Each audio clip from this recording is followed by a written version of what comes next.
Eh bien, bonjour à toutes et bonjour à tous. Très heureux de vous retrouver pour ce second webinaire GRDF dédié à la RE 2020 dans le logement collectif.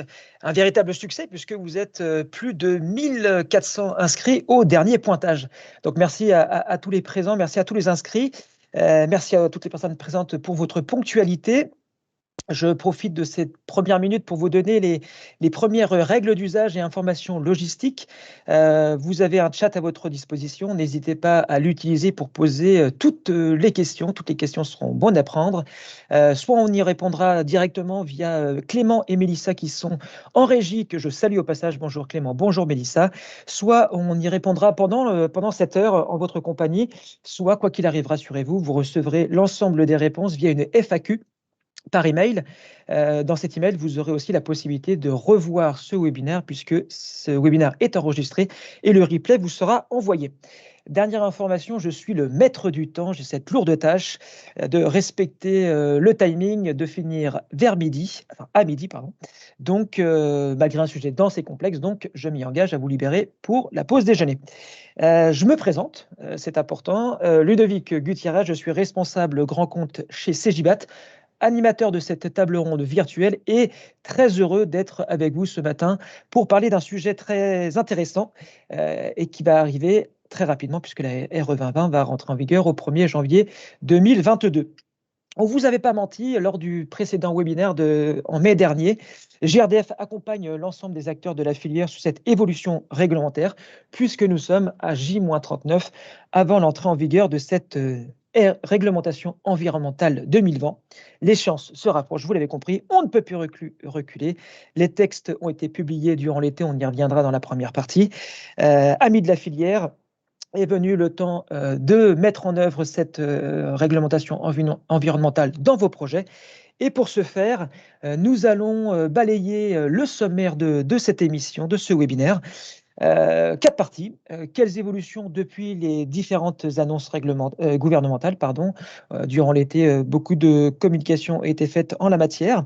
Donc, on fera un rapide tour d'horizon des textes et des nouveautés qu'ils contiennent. On fera un petit point sur les points de vigilance, notamment dans la conception du bâtiment, qui ont été détectés par nos experts, et on pourra le balayer dans cette deuxième partie. Et enfin, on rentrera dans le concret. On quittera la théorie, on ira dans le concret. Comment appliquer cette RE 2020 dès 2022, avec quelle solution, avec quel niveau de bâti. On verra ça avec nos experts. Et enfin, on anticipe, pour ceux qui veulent aller plus loin et qui veulent commencer déjà à anticiper 2025, on fera un tour d'horizon avec Jérôme Besançon sur les solutions gaz qui se profilent pour répondre à ces nouvelles exigences. Et justement, pour cela, je serai accompagné de mes experts sur ce plateau virtuel. Nous aurons Vincent Lallemand, responsable d'efficacité énergétique chez Cegibat. Bonjour Vincent. Nous aurons Antoine Cellier, chef de marché promotion privée chez GRDF. Bonjour Antoine. Nous aurons son homologue Pascal Delhomme, chef de marché logement social chez GRDF. Nous aurons l'expert produit Jérôme Besançon, donc chef de produit chez GRDF. Et enfin, nous avons la chance aujourd'hui d'avoir un invité, une guest star, en la personne de Luc Monet du bureau d'études ETC. Luc, je vais te laisser te présenter. Bien, bonjour à tous et à toutes. Donc Luc Monet, dirigeant du bureau d'études ETC. Très rapidement, ETC, c'est une quarantaine de personnes et on intervient sur toute la partie ingénierie, des lots techniques, la partie énergétique et environnementale et l'acoustique, ce qui nous permet d'avoir une vision assez globale et en amont des projets. Et pour cela, je remercie aussi GRDF de l'invitation pour cette présentation. Eh bien, écoutez, merci Luc pour cette présentation. Alors, une petite question, vous intervenez sur toute la France chez ETC ou vous avez des zones particulières de territoire? Alors, essentiellement tout le grand nord-ouest de la France et après avec certains clients au national aussi. Très bien, super, merci pour ces précisions, Luc. Eh ben, puisque vous avez la parole, vous allez la garder. On va parler ensemble calendrier. Beaucoup de dates ont été données depuis qu'on parle de cette réglementation environnementale 2020. Eh bien, où est-ce qu'on en est exactement et quelles sont les prochaines étapes? Luc, est-ce que vous pouvez nous rappeler les grandes dates et les grands horizons?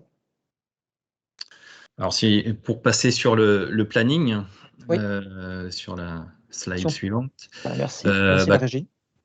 comme indiqué, effectivement, on n'a jamais été aussi proche de cette mise en application, puisqu'elle rentre en vigueur pour tous les dépôts de permis de construire à partir du 1er janvier 2022, donc très peu de temps maintenant.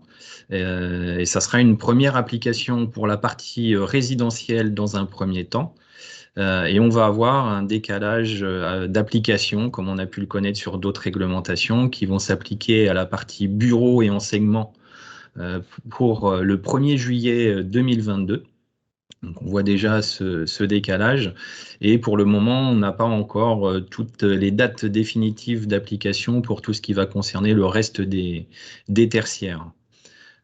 Toujours par rapport à cette application, clairement aujourd'hui, dès qu'on va avoir la RE 2020 qui va s'appliquer, on a déjà aussi des seuils qui vont évoluer au cours du temps. Donc 3 périodes qui, à partir de 2022, puis 2025, 2028 et 2031, vont déjà engager des renforcements sur les indicateurs carbone qu'on va pouvoir voir par la suite. Par rapport à tout ça aussi, des travaux sont en cours pour avoir un label d'État associé assez rapidement à la suite de cette mise en place de l'ARE, mais les travaux sont encore en cours. Merci Luc. Alors effectivement, on voit que c'est phasé. On a différentes phases par marché et par date finalement. Et c'est aussi dans le titre, on avait déjà donné ces 2 indications 2022 et 2025. Si on devait rappeler brièvement les 5 indicateurs avec les seuils applicables en RE 2020, Luc, voilà, si vous pouvez nous résumer, nous rafraîchir la mémoire sur ces 6 seuils. Alors effectivement, avec ce passage à cette nouvelle réglementation, on connaît aujourd'hui avec la RT 2012 déjà certains indicateurs. Aujourd'hui, on en avait 4. Demain, on va passer à 6 indicateurs. Et on peut les retrouver dans 3 grandes catégories. Une partie plutôt énergétique. On va retrouver notre partie BBio, qui est vraiment là dédiée à la conception du bâtiment, à l'isolation du bâtiment.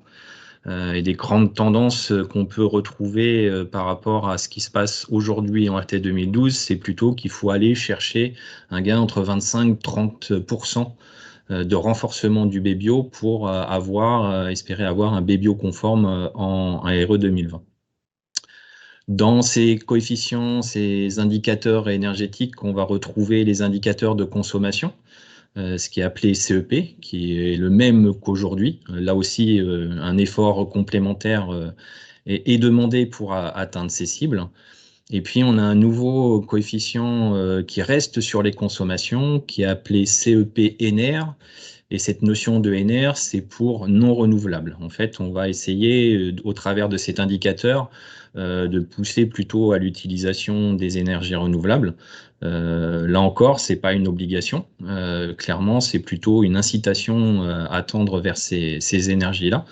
Et ces 2 coefficients sont vraiment là pour pouvoir borner un petit peu les choses, éviter des dérives aussi bien dans un sens que dans l'autre. Donc, quand on a des énergies renouvelables, c'est très favorable pour la partie CEPNR. Toutefois, il ne faut pas surconsommer non plus parce que ça reste de la matière énergétique à utiliser. Donc, le CEP vient borner un peu les choses.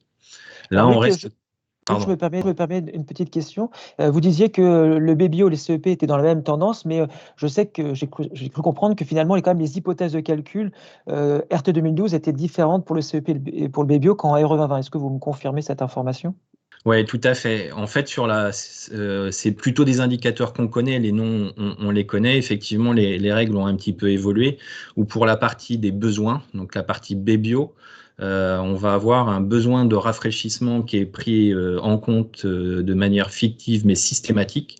Et ça, c'est effectivement en lien avec le 3e point, qui est le confort d'été, au travers du DH. DH c'est pour degrés-heure. On va mesurer un niveau de degrés-heure d'inconfort dans le bâtiment. Et pour ça, effectivement, on a des besoins de rafraîchissement qui sont pris systématiquement en compte et qui viennent alourdir, d'où aussi cette nécessité d'un renfort de bâti que l'on peut avoir par rapport à la réglementation actuelle. Et ça, on va le retrouver aussi dans les indicateurs de consommation. De la même manière, par rapport toujours à cette exigence de confort d'été, qui est une exigence assez forte, beaucoup plus forte que ce qu'on peut connaître aujourd'hui avec l'RT 2012, va nous impacter par rapport au niveau réglementaire. Alors vous voyez affiché deux niveaux, 350 degrés heure et 1250 degrés heure max. L'aspect réglementaire est sur les 1250 degrés, il ne faut pas les dépasser. Si on les dépasse, il faut travailler notre projet pour le rendre conforme. Et si on se trouve entre les deux zones 350 et 1250, là, effectivement, vous avez une pénalisation fictive de rafraîchissement qui est pris en compte au niveau de nos consommations. D'où l'effort complémentaire et le travail qu'il y a à faire sur la partie construction de votre bâtiment. Et lorsque vous êtes en dessous des 350, vous êtes considéré comme dans un projet conforme, sans difficulté particulière. Et là, on n'a plus de pénalisation dans notre projet. Et la dernière grande nouveauté, donc, c'est le carbone de cette réglementation. Est-ce que vous pouvez nous parler justement des seuils qui sont indiqués tant sur l'indicateur énergie que l'indicateur construction? Oui, là, c'est vraiment la nouveauté de cette réglementation, d'où le fait aussi de changement de nom, si on peut dire. Jusqu'alors, on parlait de réglementation thermique uniquement. Maintenant, on parle de réglementation environnementale, d'où le RE, au travers de cette intégration des indicateurs carbone. Donc le IC énergie, où là, on va mesurer effectivement l'impact carbone de nos consommations. Et le IC construction, où là, on est plus dans l'utilisation et le choix de produits et de matériaux qu'on peut faire pour la construction de nos projets. Donc dans la partie IC énergie, on voit effectivement des seuils différents qui vont faire que l'utilisation de telle ou telle énergie va être plus ou moins compliquée pour rendre conforme notre projet. Là, à l'écran, on voit le fameux 14 kg de CO2 par mètre carré par an. Ça, c'est pour 2022 et le 6,5, c'est pour 2025, c'est bien ça? Alors, oui, exactement. Il y a cette évolution, comme on pouvait le dire tout à l'heure, effectivement, cette réglementation étant évolutive, on a déjà des passages. Et là, ce sont les indicateurs liés à la consommation énergétique pour le bâtiment collectif. Merci Luc, je vois que le temps file, donc on va enchaîner avec Vincent. Notamment, il y a des petites particularités qui apparaissent dans cette réglementation environnementale. Est-ce que vous pouvez nous donner cette... Alors là, on va traiter l'aspect maison individuelle, puisqu'il y a une particularité comme ça peut peut-être intéresser les personnes qui nous écoutent. C'est la fameuse période, la dérogation transitoire pour la maison. Vincent, est-ce que vous pouvez nous en dire plus? Oui, alors bonjour à tous. On a vu tout à l'heure donc les seuils, surtout en logement collectif. En maison individuelle, on n'a pas de progressivité des seuils. On est à 4 kg dès l'entrée en vigueur de la réglementation. Et donc, on va bénéficier d'une dérogation transitoire à 7 kg, donc pour les maisons individuelles accolées ou individuelles, qui bénéficieront donc simultanément d'un permis d'aménager accordé avant le 31 décembre 2021 et d'un PC déposé avant le 31 décembre 2023 dans ces zones aménagées et desservies en gaz. Tout ça pour ne pas pénaliser les aménageurs qui auraient déjà fait des investissements pour raccorder leur projet en gaz. Très bien, donc voilà, une souplesse pour la maison individuelle, même si la souplesse est timée. Et du coup, si on devait parler maintenant des prochaines évolutions, Vincent, qu'est-ce que vous pouvez nous dire sur ces... Est-ce que tout est paru? Voilà, où est-ce qu'on en est? Alors, c'est la slide précédente. Oui, c'est le deuxième. Donc au niveau des évolutions, on l'a vu tout à l'heure via le planning, la majorité des textes ont été sortis puisqu'on a le décret qui est sorti le 29 juillet qui précisait les seuils et les exigences et l'arrêté qui est sorti le 4 août 2021 pour préciser toute la méthode. Donc on a la base des textes, maintenant on attend encore les attestations de fin de chantier, il y a certaines précisions à apporter là-dessus, les attestations à réception. Le protocole de contrôle de ventilation, qui était un sujet assez important, le contrôle de TVMC, donc qui s'appuiera sur le protocole Promévent, mais tout ça est encore en cours de rédaction, donc on attend encore certains textes sur les RE 2020 en logement collectif. Et puis, il y a l'évolution de toutes les FDES, les fiches de données environnementales et sanitaires, qui aujourd'hui ne sont pas encore complétés pour tous les matériaux. Là encore, ça va venir au fur et à mesure, ce qui permettra de renseigner plus finement le bilan carbone, notamment sur les produits de construction. D'accord, merci Vincent. Donc, on est dans une démarche progressive, on le voit au fur et à mesure de l'intervention. Alors, qui dit nouvelle réglementation dit aussi nouvelle terminologie. On entend souvent le mot de clause de revoyure. Vincent, est-ce que vous pouvez nous en parler de cette fameuse clause de revoyure? Voilà. Qu'est-ce qu'on peut en dire dessus?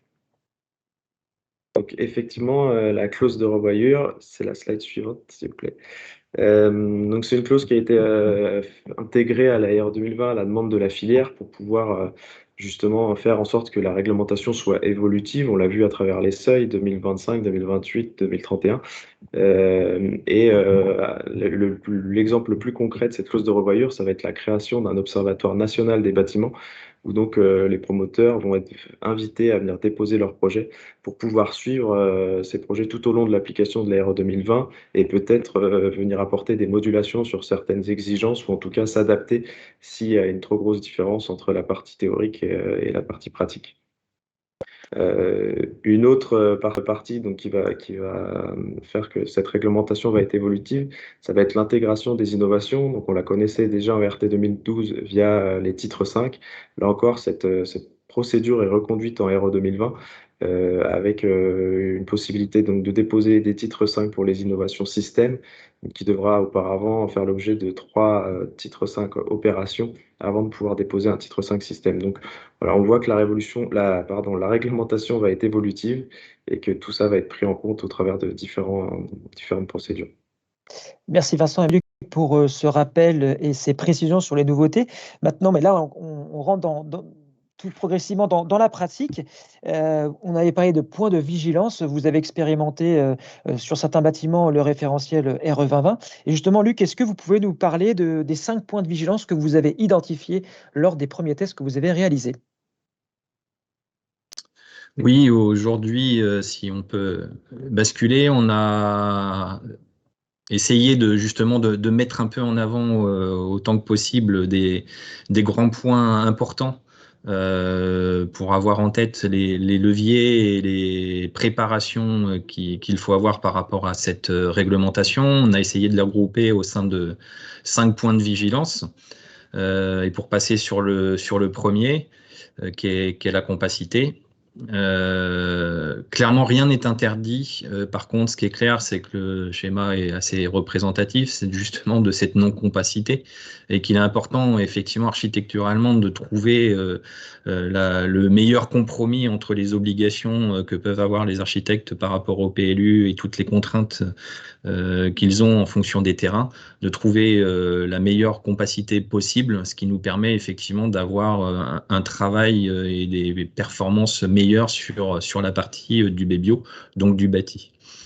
Ça, c'est pour plutôt la partie conception. Lié aussi pour le point suivant, sur les tailles des bâtiments et des logements, on se retrouve aujourd'hui à avoir des modulations qui sont gérées dans cette RE 2020, aussi bien sur la taille globale du bâtiment, qui reprend en fait les surfaces habitables, qui devient la surface de référence de cette réglementation. Donc on a des modulations liées à cette surface totale pour le bâtiment et ainsi que des modulations liées à la surface habitable moyenne des logements. Finalement, ces 2 modulations permettent un petit peu d'homogénéiser les autres et d'avoir un peu moins de contraintes sur des tout petits logements comme on pouvait l'avoir. C'est qu'aujourd'hui, ça a un peu homogénéisé un peu les choses et qu'il n'y a pas forcément des surfaces plus ou moins difficiles. Et on aura de toute façon des cas particuliers qui feront qu'on ne sera pas forcément dans ce timing-là.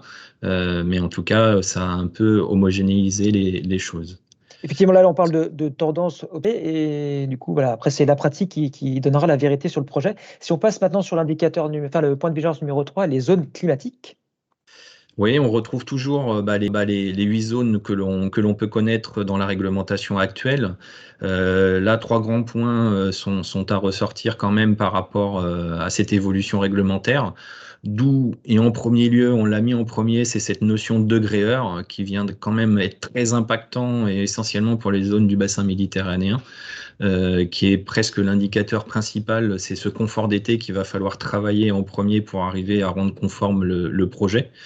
Après, quand on parle de baies bio-homogènes, c'est que globalement, quelles que soient un peu les zones climatiques, il n'y a pas forcément des zones particulières, en tout cas en logement collectif, de zones particulières de contraintes. Et en lien aussi avec cette notion de confort d'été, comme j'ai pu vous le dire, que vu qu'il y a une consommation fictive de prise en compte sur la partie refroidissement ayant une difficulté au niveau du DH, ça se répercute et essentiellement sur le CEPNR, à peu près dans les mêmes zones. Donc ça par rapport au climat. Et effectivement, si on peut avancer sur la slide suivante, on a repéré le lien un petit peu qu'il peut y avoir sur les grands nouveaux points d'attention qui sur ce bâti. Donc des points plus liés au bébio, donc de la gestion d'occultants, et ce levier-là va être très intéressant pour la partie aussi bien confort d'été que confort d'hiver, ce qui nous améliore quand même la performance globale du bâti. Toujours le point d'attention sur l'étanchéité à l'air, qui est quand même un levier qui reste important pour cette réglementation. Et on va retrouver quelques usages un peu nouveaux quand on prend l'éclairage des parkings et les ascenseurs. Ils sont appelés, en fait, c'est des usages liés à la mobilité des personnes dans le bâtiment qui n'étaient pas pris jusqu'alors et qui vont devenir effectivement venir renforcer un peu nos exigences. Avec plus ou moins de leviers possibles. Sur les ascenseurs, aujourd'hui, toutes les technologies ne sont pas forcément encore embarquées dans cette RE, donc très peu de marge de manœuvre, hormis de pas le mettre. Et sur la partie des éclairages et des consommations liées au parking, là, plutôt des leviers d'optimisation de puissance, de gestion de cet éclairage. L'autoconsommation aussi est un point d'attention à avoir, c'est qu'aujourd'hui, ce point-là a pas la même force que ce que l'on peut avoir dans l'ARE. Donc l'impact de la prise en compte du photovoltaïque a un petit peu été limité. Donc ça, c'est plutôt les gros indicateurs liés au conso et aux besoins. Et enfin, le dernier point, du coup, sur le bâti, le levier incontournable.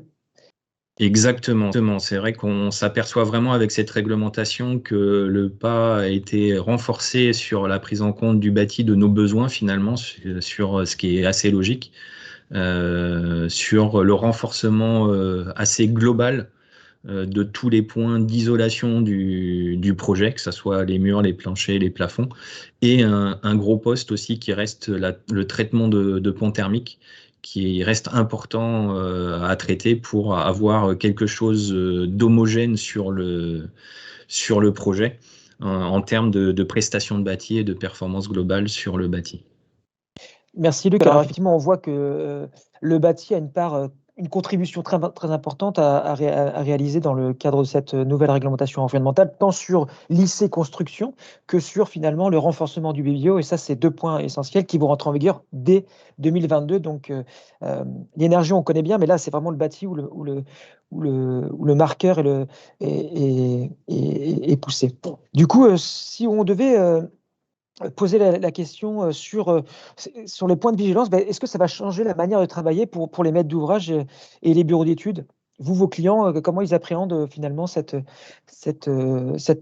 2020?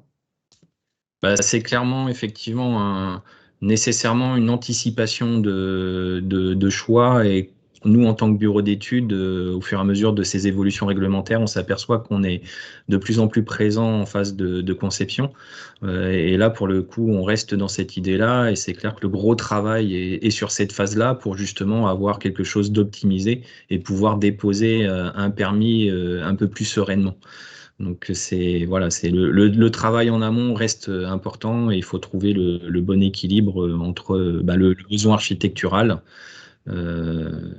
et le travail de ce renforcement énergétique. Donc en phase conception, un gros travail amont. Merci Luc pour ces précisions et la présentation de ces 5 points de vigilance. On va du coup passer de la théorie à la pratique via deux 2 projets, 2 bâtiments types que nous avons étudiés. Donc alors ce sera des tendances qu'on va vous donner. Après, chaque cas est unique. Donc du coup, il faudra mener, les études en conséquence et en tirer les enseignements. Du coup, je passe la parole à Pascal.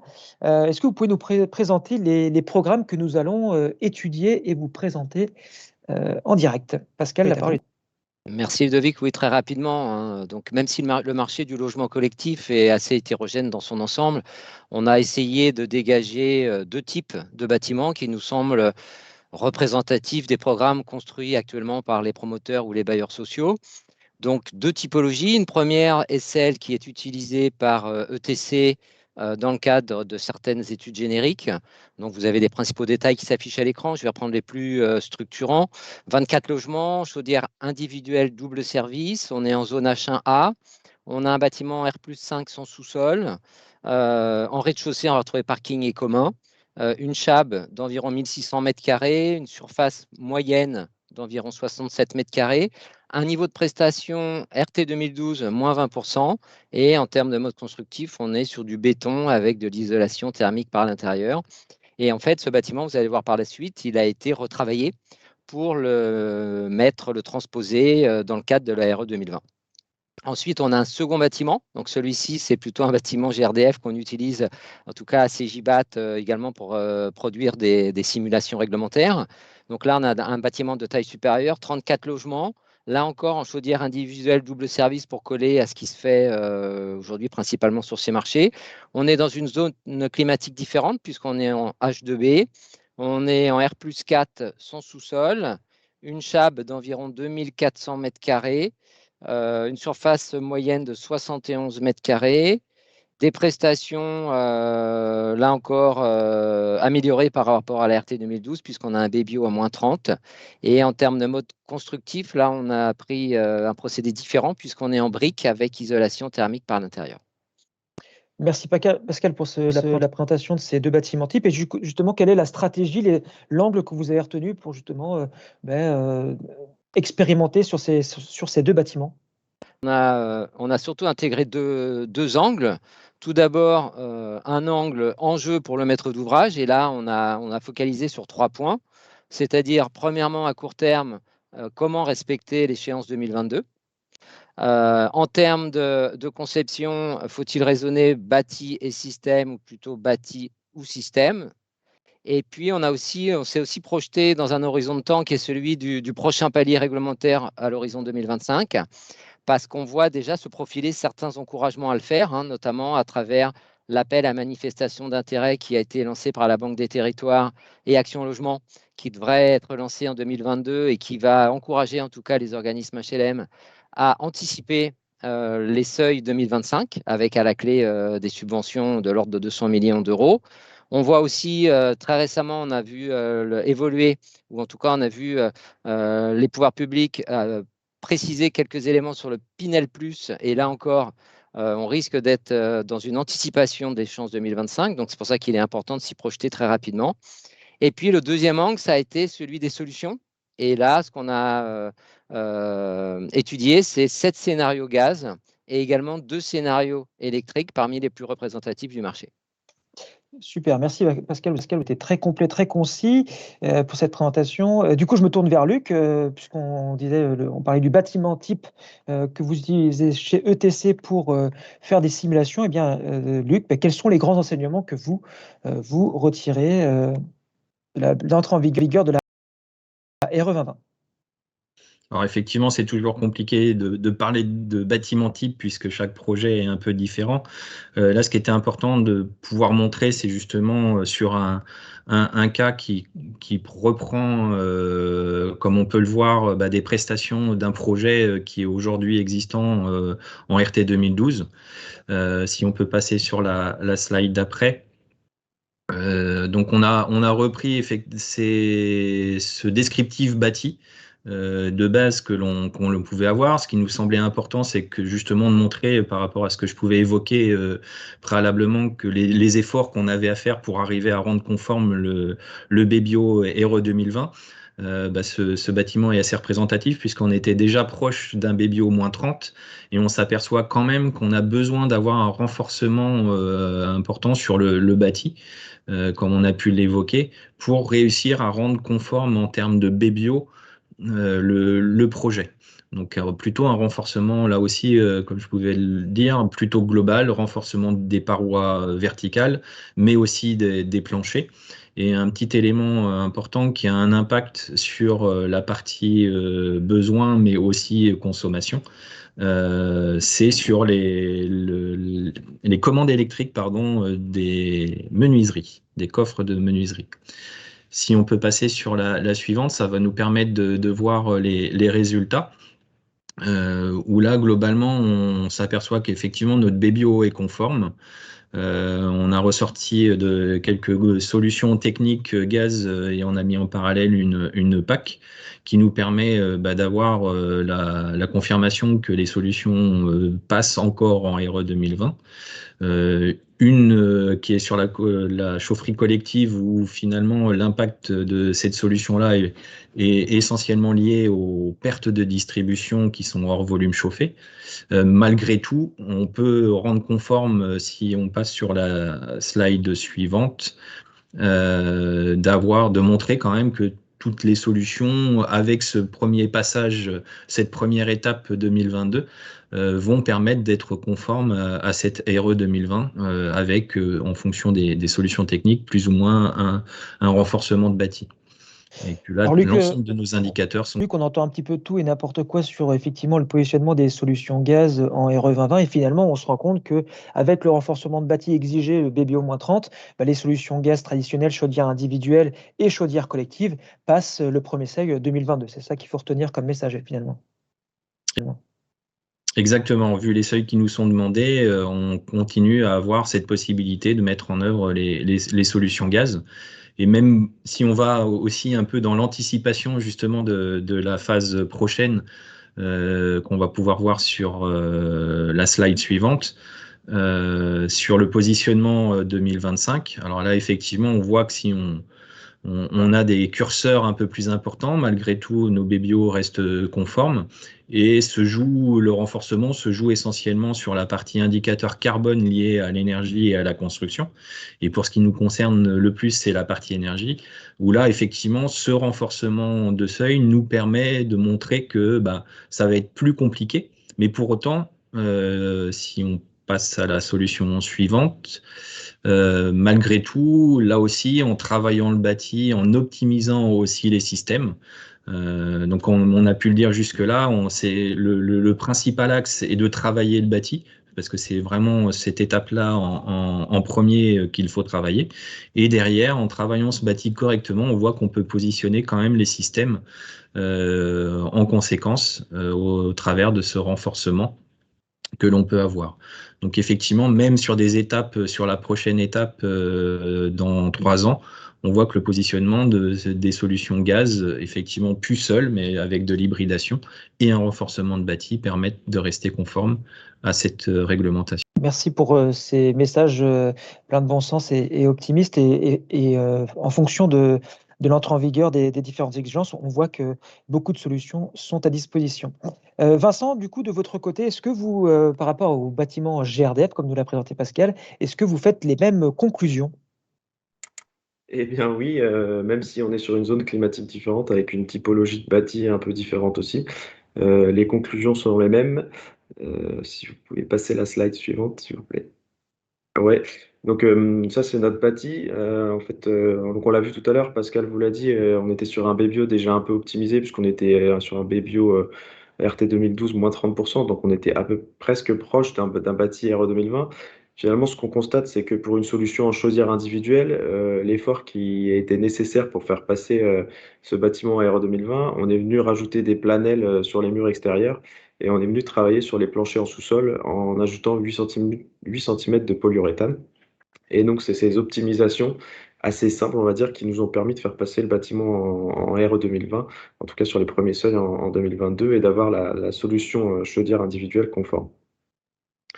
Ensuite, on a fait le même exercice, cette fois sur la chaudière collective, sur la slide suivante. Là, Luc en a parlé tout à l'heure, dû aux pertes de la boucle d'eau chaude, on est obligé de venir travailler un petit peu plus sur le bâti. Et donc là, on a toujours ce travail, cet ajout de planel au niveau des murs.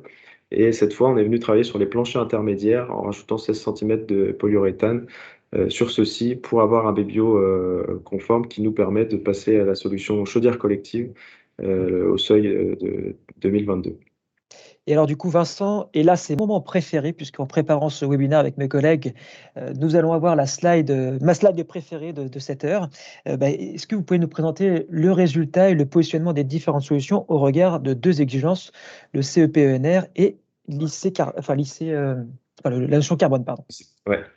Donc au niveau du CEP non renouvelable, nous on est venu regarder 7 solutions. Donc chaudière individuelle, chaudière collective plus récupération de chaleur sur eau grise, la chaudière collective avec un chauffe-eau solaire collectif, la PACAPSO aérothermique, la chaudière collective avec un CET collectif et la chaudière individuelle avec CET.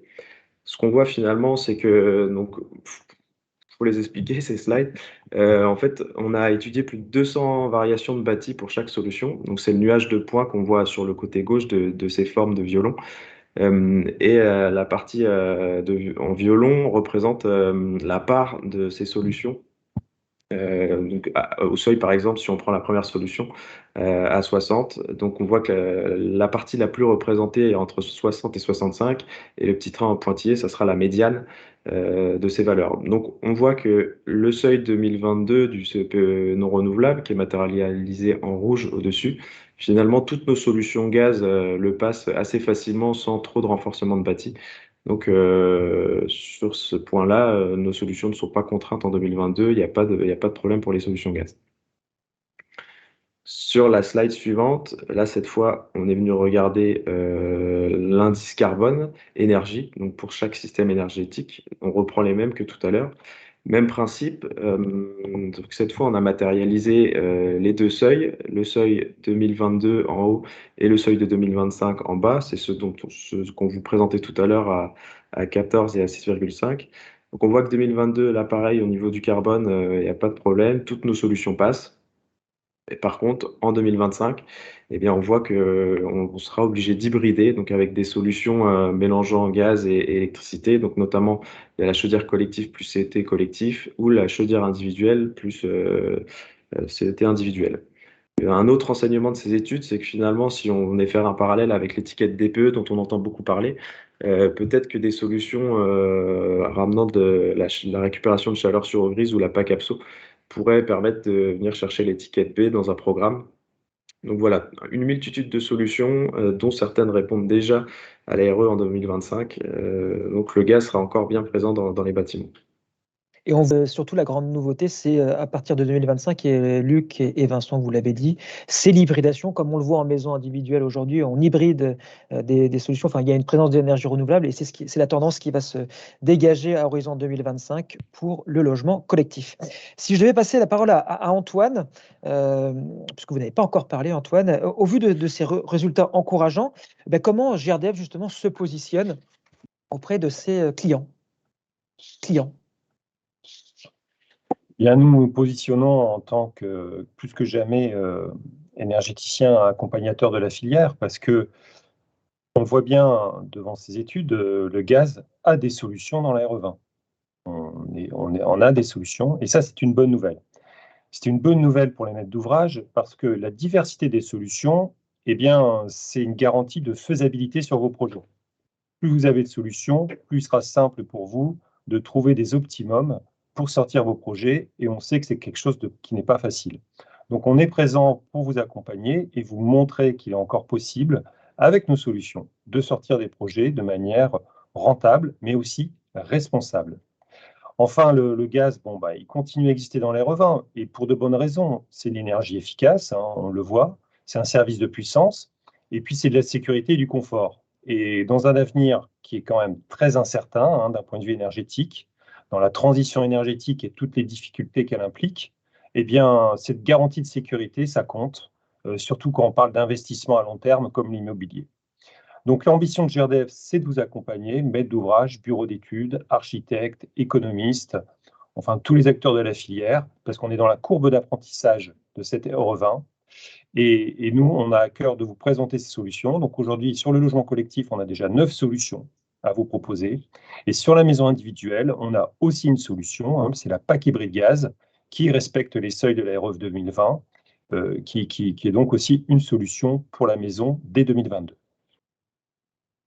Des coûts de construction, d'ailleurs, sur l'échelle de votre graphe, c'est aussi l'ordre de coût. Et je sais que GRDF travaille avec l'INTEC, donc le syndicat des économistes de la construction, pour affiner d'un point de vue économique, cette fois-ci, le prix ou le surcoût de l'entrée en vigueur de la réglementation environnementale 2020. Est-ce que vous pouvez nous en dire un peu plus sur ce sujet?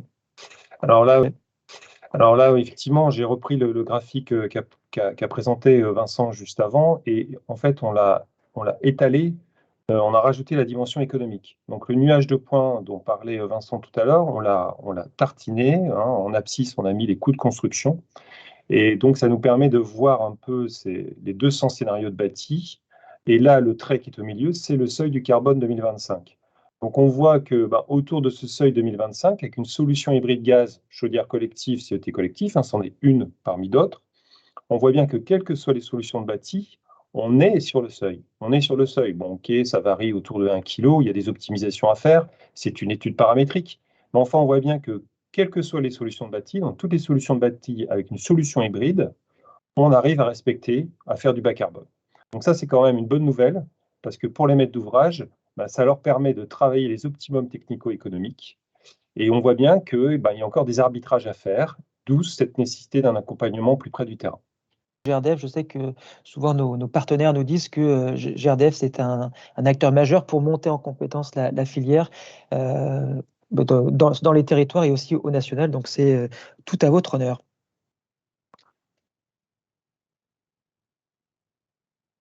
Et puisqu'il nous reste un peu moins de 20 minutes, sur justement, si on devait anticiper 2025, merci Antoine pour votre témoignage, si on devait anticiper 2025, eh bien, on a commencé à regarder quelques solutions envisagées. Antoine nous a dit qu'il y en avait à peu près 9 sur le logement collectif. Du coup, je vais passer la parole à Jérôme Besançon, chef des produits chez GRDF, pour nous présenter justement ces différentes solutions. On va parler beaucoup d'hybridation, mais dans les faits, si on devait en retenir 4 solutions peut-être, est-ce que vous pourriez nous les présenter, Jérôme? Aussi bien en individuel, d'ailleurs, solution individuelle que solution collective. Oui, merci Ludovic. Effectivement, comme vous venez de le voir, il y a des changements qui s'amorcent avec une évolution en préparation sur ce segment de marché qui est le logement collectif. Mais comme ça a été présenté, on voit que les solutions gaz ont encore de la place. Si je devais résumer ce qui se prépare, il y a deux besoins. Il y a le besoin d'anticiper, besoin d'anticipation, parce que la filière a besoin d'anticiper cette échéance de 2025 et de savoir faire face à ce nouveau champ de contraintes, de jouer avec ces nouvelles règles. Et il y a également un autre mot, Ludovic, que vous avez évoqué, c'est ce qui va s'imposer, c'est l'hybridation. Il y a deux horizons de temps qui vont se dégager dans les prochains mois. C'est l'horizon 2022, c'est-à-dire qu'il va falloir commencer dès 2022 à travailler ces solutions pour anticiper le seuil 2025, commencer à instruire les sujets en s'appuyant sur les solutions, on va dire, entre guillemets, sur étagère, des solutions matures. Cette échéance de 2022, c'est demain, mais en tout cas, travailler 2025, ça commence dès aujourd'hui. Et le deuxième horizon de temps en termes de solutions, c'est 2025, où là, on va paralyser les chantiers avec les industriels et travailler sur peut-être des solutions un peu plus optimisées. Alors, si on rentre dans les solutions hybrides qui semblent se dégager, sur le slide suivant, s'il vous plaît, il y a deux logiques. Il y a les solutions en logement collectif, les solutions dites individuelles et les solutions dites collectives en chaufferie. Alors, si on commence à se projeter en 2022, on va devoir partir, 2022 c'est demain, on va devoir partir sur les solutions dites matures ou sur étagère avec les fabricants et devoir travailler l'optimisation et regarder comment on peut s'appuyer là-dessus. Par exemple, avec ce schéma qui est à l'écran, on est sur une solution individuelle en logement collectif. On imagine assez facilement cette solution, il s'agit de laquelle c'est une chaudière qui est couplée à un chauffe-eau thermodynamique. Le fonctionnement est assez simple. Vous êtes sur une chaude sanitaire qui est produite en premier lieu par le chauffe-eau thermodynamique. La chaudière, elle, vient en renfort. Et par contre, le chauffage, lui, est assuré classiquement par la chaudière. On est sur une solution dite mature, maîtrisée par la filière parce que déjà utilisée notamment sur le segment de la maison individuelle. On est sur des solutions maîtrisées, mais aussi des maîtrisées en termes de coûts, en termes d'optimisation tarifaire, parce que là, on connaît ces organes. Il y a encore des optimisations, mais en tout cas, on pourra déjà travailler l'année prochaine à l'intégration de ces solutions dans le bâti. Il y a encore des optimisations possibles, on les a identifiées. On va travailler avec les industriels, notamment sur la taille du chauffe-eau thermodynamique, les arrivées d'air, les rejets, l'intégration dans le bâti. Néanmoins, on voit que cette solution est assez simple, maîtrisée par l'ensemble des périmètres de la filière, et on va pouvoir s'appuyer dessus pour commencer à bâtir la stratégie, notre stratégie d'avenir. Si maintenant on regarde l'autre solution sur la slide suivant, sur l'aspect chaufferie, parce on connaît sur le marché, il y a ces deux logique individuelle, logique collective. On est à peu près sur la même logique, c'est-à-dire qu'on s'appuie sur la chaufferie pour intégrer les organes. Vous avez un chauffe-eau thermodynamique en termes de fonctionnement qui va faire de manière collective l'eau chaude sanitaire. La chaudière prendra le relais pour la pointe. Et vous avez la chaudière, elle, qui fera le chauffage de manière assez classiquement la réponse à cet usage. Vous êtes sur une solution tout à fait maîtrisée, des solutions qui sont déjà disponibles dans les catalogues des fabricants, qui est simple à mettre en œuvre. On est capable avec cette solution d'optimiser les coûts d'investissement et de s'appuyer sur finalement le meilleur des deux solutions. Donc ça, c'est très intéressant. On est capable, en utilisant cette hybridation intelligente, j'ai envie de dire, de réduire les encombrements, la taille des ballons, la puissance de l'ensemble. Et on est quelque part dans une solution aussi capable de suppléer l'autre en cas de dysfonctionnement. Donc c'est quand même une solution tout à fait intéressante. Là, vous venez de voir les deux solutions, on va dire, entre guillemets, matures, qu'on pourra instruire dès 2022. Maintenant, si on essaie de se projeter un peu plus loin, parce qu'on va paralyser les chantiers, forcément, et si on essaye de travailler l'horizon de temps de 2025, avec des solutions plus optimisées, peut-être sur des temps de développement différents, vous allez retrouver cette solution qui est à l'écran, de nouveau dans une solution individuelle. Quelle est-elle? Cette solution, c'est une pompe à chaleur hybride sur vecteur air. Il y a déjà un fabricant qui travaille sur ce développement. Vous êtes sur quelque chose d'un peu plus, on va dire, hybridé, c'est-à-dire que les deux systèmes ont travaillé de manière plus intelligente ensemble. Vous avez le chauffage qui est assuré par la pompe à chaleur, de manière de base. La chaudière, elle, viendra travailler en appoint si cela est nécessaire sur la partie chauffage. Et l'eau chaude sanitaire, par contre, elle est produite par la chaudière. On va travailler finalement et utiliser cette chaudière parce qu'elle fait de mieux, c'est-à-dire être capable de délivrer en très peu de temps une grosse puissance. Vous voyez, la logique est un petit peu différente. Auparavant, en 2022, on hybridait, en s'appuyant sur des produits sur étagère, on hybridait l'eau chaude sanitaire. Là, maintenant, on va plutôt hybrider le chauffage. Le gros intérêt de cette solution, finalement, c'est d'être capable d'utiliser la pompe à chaleur au meilleur moment, mais être capable aussi, grâce au vecteur air, d'avoir une réactivité forte dans le logement, mais être capable aussi de bénéficier de la réversibilité de la pompe à chaleur et de travailler finalement à la réponse de l'inconfort d'été, et donc d'amener potentiellement du froid dans le bâti. On est en présence finalement d'un produit qui est en développement mais qui sera prêt pour 2025 et d'un produit que je dirais flexible compatible, c'est-à-dire qu'on est capable de répondre avec ce produit à des problématiques futures de pointe hivernale et d'être capable de jouer sur les deux systèmes de manière intelligente.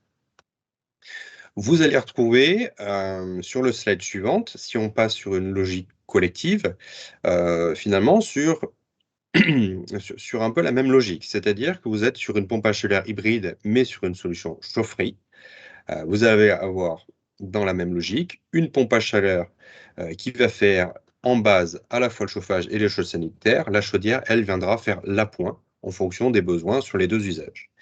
On est ici sur une solution qui est dans un temps de développement un peu plus lointain. On sera prêt pour 2025. Néanmoins, aujourd'hui, les fabricants ont un peu plus de travaux à mener, notamment sur les aspects dimensionnels, de régulation également. Mais vous êtes sur une solution qui présente beaucoup d'avantages, puisque avec cette solution, qui paraît plus complexe en termes hydrauliques, comme on peut voir à l'écran, mais qui sera très optimisée en termes de fonctionnement. C'est-à-dire qu'on va vraiment, avec une régulation optimisée, travailler intelligemment sur les deux systèmes. On sera capable d'optimiser les coûts d'investissement puisqu'on sera capable de dimensionner justement chaque organe et donc de limiter finalement le surcoût ou le besoin de surdimensionnement d'un produit ou de l'autre. Et comme je l'ai évoqué tout à l'heure, vous êtes sur des produits qui seront flexibles, compatibles, c'est-à-dire déjà en réponse à la problématique de pointe hivernale, et donc d'avoir un bâtiment, une optimisation complète de ce bâti. Merci Jérôme pour cette présentation de ces 4 cas. Alors, vous avez souvent parlé d'hybridation, de l'équipement qui devait fonctionner au meilleur moment. Ce qu'on doit comprendre, c'est que l'intérêt de l'hybridation, c'est d'avoir de la meilleure performance confort au sein du logement et de la meilleure performance environnementale aussi, puisqu'on va mobiliser l'énergie qui a le contenu carbone finalement le plus faible au moment où on la sollicite. C'est ça? C'est un peu ça l'idée? Exactement, ça va dans le sens de l'histoire, c'est d'avoir finalement un bâtiment dit intelligent, capable d'utiliser la meilleure énergie au meilleur moment. Et donc, cette hybridation, elle fait sens et ça va dans le sens de l'histoire. Et du coup, là, vous travaillez avec les fabricants justement pour développer ces technologies. On est d'accord? Exactement. L'ensemble de la Super. filière et les fabricants, tout à fait, en font partie. Eh bien, écoutez, je crois que j'ai tout compris, donc vous avez été très clair. Merci beaucoup, Jérôme, pour ces précisions. Alors, on parle souvent de coûts de construction, mais on parle aussi beaucoup de coût global. Et je vais être un petit peu provocateur, si vous me le permettez, mais on sait que le marché de l'énergie est un peu tendu en ce moment. On a beaucoup parlé des augmentations du coût du kilowattheure gaz. Du coup, on va parler du coût d'exploitation. Finalement, si on a une énergie qui coûte plus cher, donc le gaz naturel, on a vu pas mal d'augmentations, est-ce que le gaz est toujours pertinent dans ce type de projet? Je me tourne peut-être vers Pascal qui est en charge des bailleurs sociaux. C'est une question prégnante chez leurs locataires. Pascal, si je vous attaque un petit peu sur le prix des énergies et du gaz naturel, qu'est-ce que vous pouvez me répondre par rapport à ça? Alors, tout d'abord, vous dire que la réponse pourrait être un peu longue, mais en essayant d'être synthétique. Alors, ce qu'on peut dire, c'est que c'est avant tout une crise conjoncturelle, c'est-à-dire que cette augmentation du prix du gaz, elle s'inscrit dans un contexte de hausse de prix de toutes les énergies. On a aussi beaucoup parlé des augmentations des prix d'électricité. Si on se focalise sur le gaz, le constat qu'on fait, c'est que les prix de marché ont atteint des niveaux très bas ces derniers temps, et notamment si on fait une moyenne sur les 15 dernières années. Et donc, ce qu'on peut dire, c'est qu'actuellement, on assiste à une sorte d'ajustement qui est lié essentiellement à des évolutions de prix qui concernent la molécule elle-même, dans un contexte de reprise économique qui finalement amène une certaine tension sur la demande. Néanmoins, hein, le gaz reste vraiment, et c'est pour ça qu'il est plébiscité par les bailleurs sociaux, reste vraiment sur les 15 dernières années l'énergie la moins chère, avec des écarts entre 20 à 50% par rapport aux autres énergies de chauffage. Et puis, alors sur le marché du logement social, bien évidemment, on a certains dispositifs pour accompagner les publics précaires, comme le chèque énergie. Et puis, on a aussi et surtout ce bouclier tarifaire qui a été mis en place par les pouvoirs publics pour bloquer, en tout cas, les prix du gaz, s'agissant essentiellement des tarifs réglementés. Hein. Là, on est vraiment sur le périmètre des tarifs réglementés, donc la frange des contrats qui sont restés sur les tarifs dits historiques. Ce qu'on peut dire aussi, c'est que GRDF accompagne les occupants vers une meilleure maîtrise de leur consommation, notamment grâce à des outils de pilotage. Je pense notamment à ce nouveau compteur communicant gaz qui permet aujourd'hui aux occupants des logements de suivre, de piloter leur consommation, de se fixer des alertes. Donc, ce sont des services de base, mais du coup totalement gratuits. Et qui apportent déjà une certaine assistance pour essayer d'avoir, je dirais, une consommation la plus ajustée possible. Très bien, merci Pascal de ne pas vous avoir défilé par rapport à cette question et d'avoir été très clair. Effectivement, on est dans un contexte où le prix des énergies augmente au global. Et bon, là, si vous me dites que c'est conjoncturel, merci beaucoup pour ces précisions. On va passer aux questions, puisque nous avons à peu près 5 minutes pour y répondre. La première réponse que je peux vous faire, c'est qu'il y a pas mal de questions sur est-ce qu'on peut avoir accès à la présentation Premièrement, vous pouvez déjà accès au replay. Ça, il vous sera envoyé par email. Et la présentation, on vous invite à vous rapprocher de votre interlocuteur GRDF en région pour obtenir cette présentation, ou d'écrire directement à Antoine Cellier. Il m'a autorisé à le faire. Donc, si vous voulez envoyer un petit mail à Antoine pour lui demander la présentation, n'hésitez pas.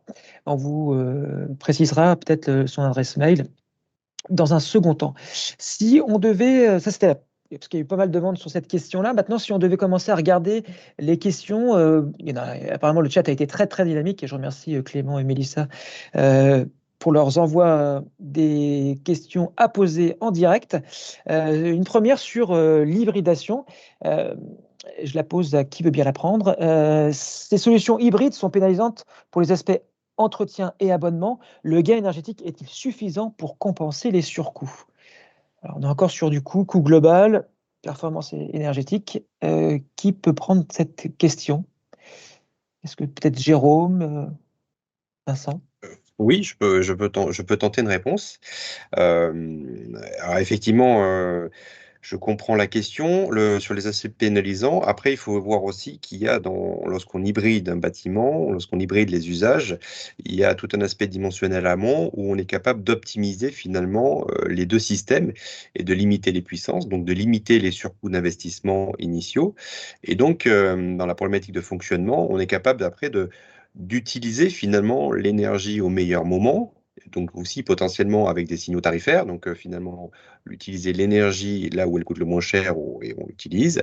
Et donc s'il y a peut-être des coûts d'entretien qui seront supérieurs, ça me semble évident parce qu'il y a deux systèmes à entretenir, il y a quand même des optimisations en amont, aussi bien sur l'investissement que dans les usages en termes de consommation.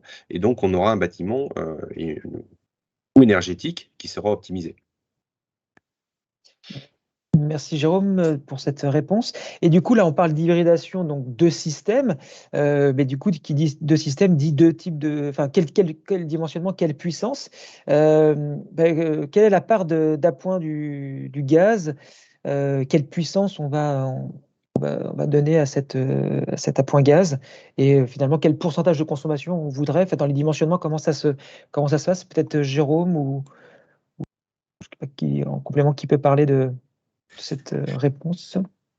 Je peux continuer. Alors, je vais faire une réponse de Normand. Ça dépend énormément du bâtiment, puisque finalement, ça a été évoqué au début de la présentation. Ça dépend énormément de la conception du bâtiment et de la part qu'on aura pour utiliser un usage ou un autre. En tout cas, donc l'aspect dimensionnel va dépendre dans un premier lieu du bâti, de chaque place que va donner un usage. Et donc, à partir de cela, on devra choisir et dimensionner les équipements qui vont avec. En tout cas, répondre à cette question de manière plus précise en termes de puissance ou autre, ça semble compliqué puisque ça va dépendre comment le bâtiment va être isolé, parce qu'en fonction Du projet, ça dépend du projet. Voilà, aller plus loin, c'est extrêmement compliqué pour répondre. À chaque bâtiment, il y aura une réponse. Très bien. Et je sais que vous n'êtes pas normand, Jérôme, et que le normand de cette table ronde, c'est Luc. Donc, s'il vous plaît, restez à votre place dans votre région. Du coup, il y a pas mal de questions sur les gaz verts et sur l'hydrogène, parce qu'il y a quand même pas mal de communication sur ces deux types d'énergie. Mais je vais passer, vu qu'il est 11h57, la parole à Antoine pour nous faire la conclusion. Et je sais que dans cette conclusion, il nous parle de gaz vert. Antoine, je te laisse la parole pour cette conclusion. En tout cas, moi, je vous remercie de votre participation, mes 6 experts. Et je remercie aussi Clément et Mélissa pour la gestion du chat. Et Antoine, je te laisse faire la conclusion. Bien, en conclusion, j'espère que vous aurez bien compris que le gaz est bien présent dans la RE20, il reste pertinent et qu'il a un bon positionnement technico-économique. Vous l'avez compris, le challenge, ce sont les seuils carbone 2025. Ça, nous l'avons très très bien intégré. Et nous, on a prévu de faire bouger les lignes, mais de les faire bouger avec la participation de tous. Donc, nous avons mis en place une plateforme Solutions 2025 au sein de GRDF. Autour de cette plateforme, nous avons regroupé les industriels qui vont avec des solutions qui vont apporter des solutions existantes, mais qui vont aussi innover, des solutions hybrides et ergonomiques. Ça, c'est en cours. Les travaux sont lancés. Nous travaillons également avec les bureaux d'études et les architectes, parce que ce qui est important, c'est aussi l'intégration de ces solutions dans vos surfaces de logement, mais dans le logement collectif, pouvoir réduire un ballon, c'est important. Nous travaillons aussi sur ce sujet.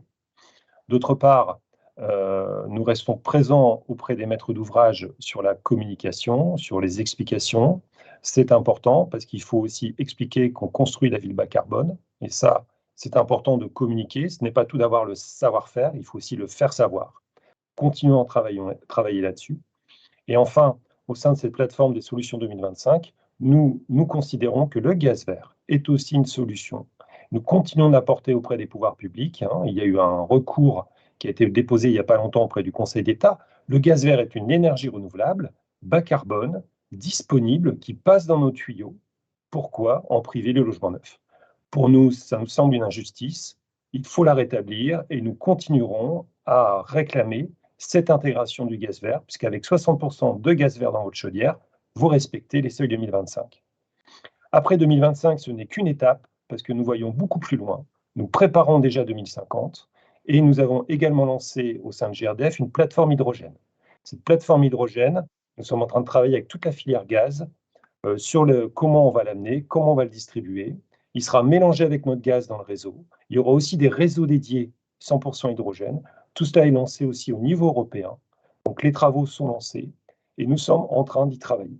Donc vous voyez l'avenir pour nous, réseau de gaz, eh bien, il s'annonce dans la RE20 et les solutions bas carbone, il s'annonce, on va dire radieux, oui, j'ose le mot, parce que nous avons des énergies renouvelables, nous avons des solutions et nous pouvons les apporter à vos projets immobiliers. Voilà. Donc merci pour votre écoute et à bientôt.